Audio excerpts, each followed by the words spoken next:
also have a lieutenant from APD.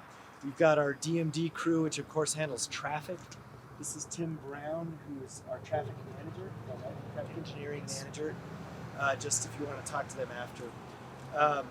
Environmental health has also been involved in this, the Environmental Health Department, as well as our DTI, that's technology, of course, and NMDOT and the COG, even more so in the future. So a couple of things. Let me start with, we're here today to talk about reinvigorating the notion of signal timing in our city. And we're doing it as a positive incentive to get people to drive the speed limit. We all know we can just give more tickets, but that's time intensive and has uneven results. So one idea that I remember even when I was a kid, on streets like Tramway, I think Montgomery, I think Lead and Coal used to have this, heavily used street timing. I remember in driver's ed, learning the streets that had signal timing.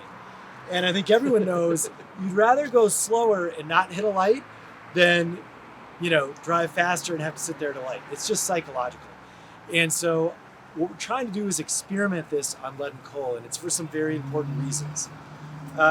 We've been studying what's been happening around the Lead and Coal corridor, and we share the neighborhood concerns very much about the public safety challenges we've had.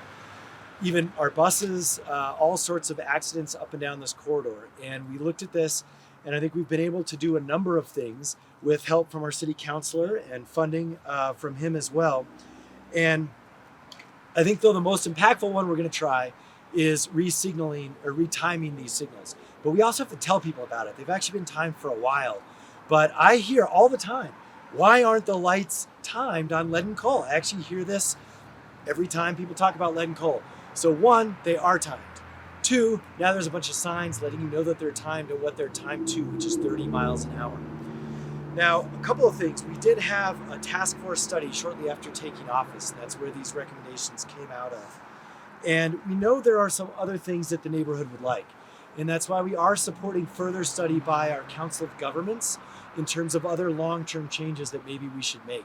But in the meantime, we're going to try this. We're going to test it out. We're going to see if it makes the neighborhood safer. And if it does, and also I think folks like it, we might use this on other streets. I would love to get back to it if this works on roads like Montgomery and Tramway, perhaps even Coolers. So a couple of other aspects that we're talking about here. We have 17 speed limit signs on Lead and Coal from Washington University, and we have 50 speed limit signs up. 30 of them are new. So another thing was, again, that awareness piece. And we're also going to work on putting some radar feedback signs in this area. We've seen this help in other areas of the city, and so we have those. Those should be coming in late winter or early spring to midsummer. So in the next 6 months, we hope to at least have some of those. Again, thanks to our counselors' help. Now, I do want to mention this is also part of our Vision Zero work. So we're trying to reduce pedestrian deaths in our city. And we think this is a very good way to have an impact. And so we'll see. We're going to keep trying ideas until we see an impact towards that. So I want to remind everyone to enjoy a 30-mile-an-hour drive. And with rare exception, you won't get any red lights. Sure. You want to add anything else, Councilor? No, Mayor, I just want to say thanks. It's been great to work with this sort of new administration. When you came in, we had sort of been looking with the neighborhood about a way to sort of address this issue. Speeding on Lead and Coal has been an issue for a number of years. It's been creeping up again. The data showed it. And so this is also a way, and we should acknowledge, this is a way of getting back in our neighborhoods, really putting neighborhoods first. We built a task force with the University Heights and Nob Hill Neighborhood Association. We studied the traffic. We evaluated what dollars we had available. We went to voters and asked them for money to help fund things like this. And we'll be going to our legislators to ask them for more technology solutions for streets. So I just want to acknowledge that this is something that started with our neighborhoods. It's something we're going to continue to work with Don and our neighborhood association folks on, so that the neighbors can see that we're working on this. They did a good job of helping us track the data, pictures of accidents, really showing us not just what the data told us, but about those stories. And I think that's a story that when your neighborhood gets involved and partners with us at the city, we can put these things front and center. And so I appreciate it. It means a lot because I live in this neighborhood too. And so we appreciate it. Just drive slow enough to enjoy coming through Nob Hill and University Heights. Nice. Got it. All right. I think with that, we can take a few questions if you guys like. Anything else? You guys are good? We are working a little bit with traffic too to we hope we don't need more enforcement now that everyone knows about this. But on side streets, cut-throughs, other issues, we also want to acknowledge, we learned from the neighborhood that when the art project happened, a lot of traffic moved over to lead and coal. That was a new dynamic because of that project that made this problem worse. And of course, now that it's still going through everything it's going through, the burden is heavier on lead and coal. And that's why we're going to have some supplemental support from APD. All right, any questions? What is the length of where you can hit all the green lights? Is it from like the other side of the hill all the way down to like 8th Street on that? Or? It's Washington to University. Yeah. How would you say, Mayor, notice the South Street that Mm. under the neighborhood here,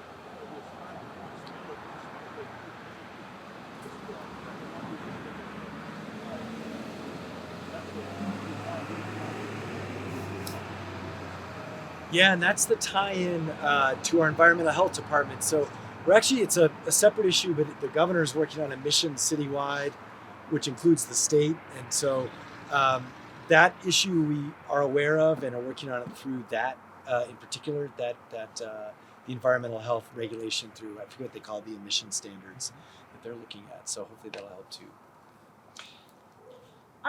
Is there any data or studies that show that these kind of signs work? So I think Tim, I can tee him up to maybe his thoughts. He also has been in other cities in this role, but I think he can correct me if I'm wrong. The data is really mixed, meaning sometimes it works great and sometimes it doesn't, which is why we've got to test it. And so I think we'll decide if it works for our town. You want to add anything else? No, I think that's fair. do you know the cost to install all the signs? Good one. I think it was too much, but Yes. I'll have to follow up. Yeah, I don't know the number off the top of my head. Signs aren't too bad. Council had some funding. Yeah, the signs aren't too bad. They're just sort of part of our sign budget, I think, that we have as we move through and replace and add things. The next phase of this, as the mayor was talking about, the radar feedback signs, like the ones that say you're driving too fast. It's like, slow down, you can test your hot rod on, right? Those are we're going to put about $50,000 worth of those signs in series along both sides of lead and coal. So we've allocated some of that funding already. And again, we've asked some of our legislators have offered to help with capital outlay in this session. So DMD's looking at how to do that. I think we're looking at spring for next phase. But, this is one of those, Jessica, back to your point too. Some of us will remember just as sort of lead and coal was redone, right around 2011 or so, the lights were all timed. We saw that speed was easier.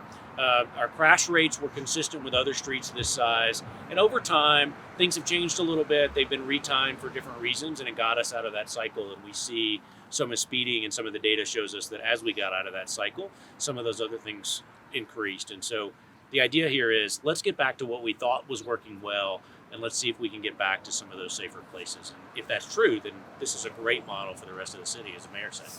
You said there's 50 speed limit signs now. Did I hear that right? Yeah, I think that's right. And 30 of them were new. So are you Yeah. putting them more frequently? Like, what's the normal spacing, and what are you doing here? So they had been placed. Oh, yeah. Sorry. I know, I like your mic. You have to. There, go ahead. Okay. Well, you get can that. look at them. They had been placed after every traffic signal, and then we placed two additional signs in between the current locations. So, You basically tripled. yeah, significantly more speed limit signs.